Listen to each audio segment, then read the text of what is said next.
Noong Miyerkules, naganap ang pamamanhikan ng pamilya ni Dong sa amin. Naiyak ako sa sobrang tuwa nung gabing yun. Naramdaman ko kasi kung gaano nila ako pinahalagahan at kung gaano ako ka-blessed.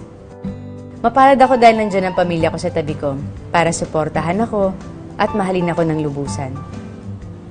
At sa Dantes family, thank you for making me feel welcome. Napakasarap sa pakiramdam niyan. Salamat sa respeto at sa pagmamahal niyo sa akin sa 5 taong pagsasama natin. Yan ang mga pinagpapasalamat ko sa Diyos. Ang ibinigay niya sa akin ang 2 magandang pamilyang ito sa buhay ko. Nagagabay sa aming dalawa nito. Ayan, finally, malalaman niyo na kung sino ang gagawa ng aking gown dahil sobrang excited na rin ako kaya eto na, makikilala niyo na siya.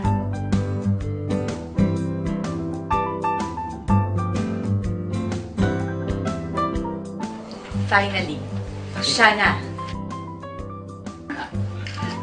Ganda. Ayan, finally, namit ko na si Michael Cinco.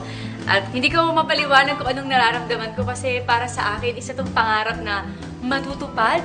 Siya na talaga ang gagawa ng gown ko. Sobrang excited ako dahil napakadami niyang ideas na gustong gawin para sa akin. Kaya, Michael, thank you! Ayan, mga kapuso, pasili pa lang yan.